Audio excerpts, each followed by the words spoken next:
জুবিন গাৰ্গক মতাটো পাপ নহয়।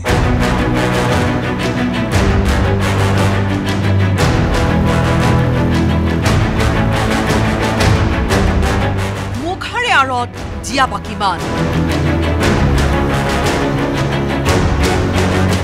ঘনে ঘনে ৰূপ হলোৱা সকলৰ খোল খাইছে মুখা।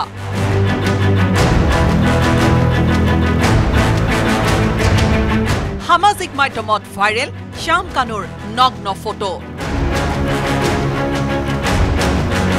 জনতাৰ শিল্পী জুবিনক ধন ঘটাৰ যন্ত্ৰৰূপে ব্যৱহাৰ কৰি মৃত্যুমুখলৈ ঠেলি দিয়াৰ মূল অভিযুক্ত শ্যাম কানু মহন্তক ব্লেক লিষ্টেড কৰিলে চৰকাৰে।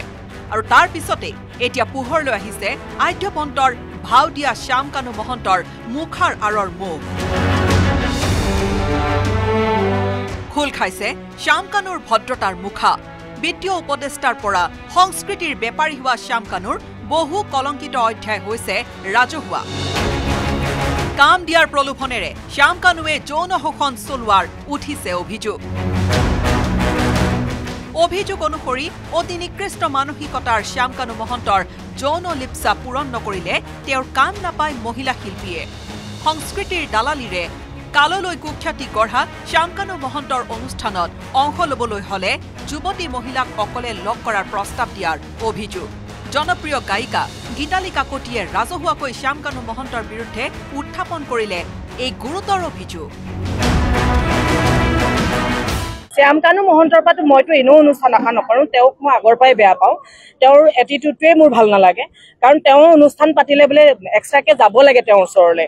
গতিকে মই সেই অফাৰ না কৰাৰ পাছত মোক তেখেতে বেয়া পায়। গতিকে মই আজি ৰাজহুৱাকে কৈ দিছোঁ। গতিকে সেনেকুৱা মই তেওঁ কৈছিলে। গতিকে মই সেই না কৰা বিধৰ মানুহজনী। গায়িকা গীতালিৰ গুৰুতৰ অভিযোগৰ পিছতে পোহৰলৈ আহিছে ভদ্ৰতাৰ মুখা পিন্ধা শ্যাম কানুৰ আন এক কলংকিত কাহিনী। শেহতীয়াকৈ সামাজিক মাধ্যমত ভাইৰেল হৈছে শ্যাম কানুৰ কেইখনমান বিশেষ স্ক্ৰীনশ্বট, যিসমূহ স্ক্ৰীনশ্বটত দেখা গৈছে উলংগ হৈ শ্যাম কানুৱে ভিডিঅ' কল কৰা। সংস্কৃতিৰ বেপাৰেৰে সম্পত্তিৰ পাহাৰ গঢ়া শ্যাম কানুৰ এই স্ক্ৰীনশ্বট ভাইৰেল হোৱাৰ পিছতে এতিয়া নাক কুচাইছে সকলোৱে। কিন্তু ইমানতে শেষ হোৱা নাই শ্যাম কানুৰ কলা অধ্যায়।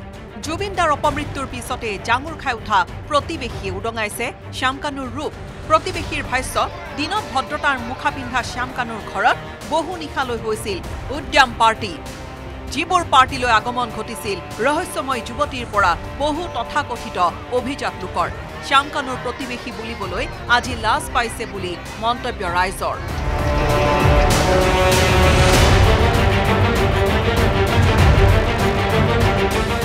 কিন্তু এনেকুৱা মানুহ যে আমাৰ ওচৰত আছে, আমি বহুত লজ্জিত আৰু শেষত এতিয়া জুবিন দা য'ত আছে তেখেতৰ আত্মশান্তি লাভ কৰক আৰু তেখেতৰ কাৰণে ন্যায় লাগে, তেখেতৰ উচিত বিচাৰ লাগে।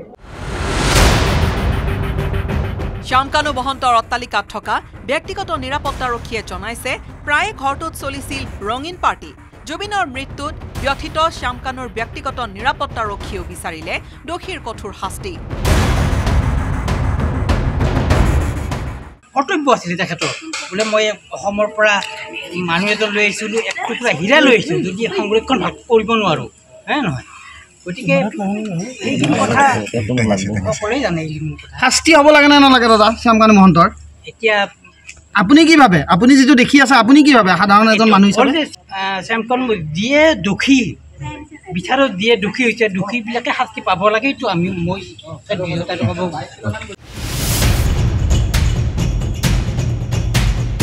শ্যাম কানুৰ শাস্তিৰ দাবীত সমগ্ৰ ৰাজ্যবাসীৰ লগতে এতিয়া প্ৰতিবেশী পুৰুষ মহিলায়ো কৰিছে প্ৰতিবাদ। উত্তেজিত ৰাইজৰ মন্তব্য, জুবিনক টকা ঘটাৰ আহিলাৰূপে ব্যৱহাৰ কৰা অসৎ চৰিত্ৰৰ শ্যাম কানুক ব্লেক লিষ্টেড কৰিলেই নহ'ব, শীঘ্ৰে গ্ৰেপ্তাৰ কৰি শ্যাম কানুক প্ৰদান কৰিব লাগে কঠোৰ শাস্তি। অন্যথা ৰাইজে আইন হাতত তুলি ল'লে জগৰীয়া হ'ব চৰকাৰ। জুবিনক পইচা বনোৱা মেচিন হিচাপে ব্যৱহাৰ কৰি তেওঁলোকে নিজে ধনী হৈ পেলাই তেওঁক মাৰি পেলালে, পিছত ধৰা পৰিব বুলি। কিন্তু মাৰি পেলোৱাৰ পিছত সত্য জানো লুকাই থাকে? যদি জুবিনক মাৰাটো সত্যই হয় তেনেহ'লে তেওঁকো জুবিনক যেনেকৈ মাৰিছে পানীত ডুবাই, আমি পানীত ডুবাই নামাৰোঁ, আমাক ৰাইজক গতাই দিয়ক। যদি চৰকাৰে একো বিহিত ব্যৱস্থা নলয়, আমি ৰাইজে কি কৰিব লাগে কৰিম। জুবিন গাৰ্গক মতাটো পাপ নহয়। গুৱাহাটীৰ পৰা অজয় বৰ্মনৰ সহযোগত bureau report news 18 Assam north east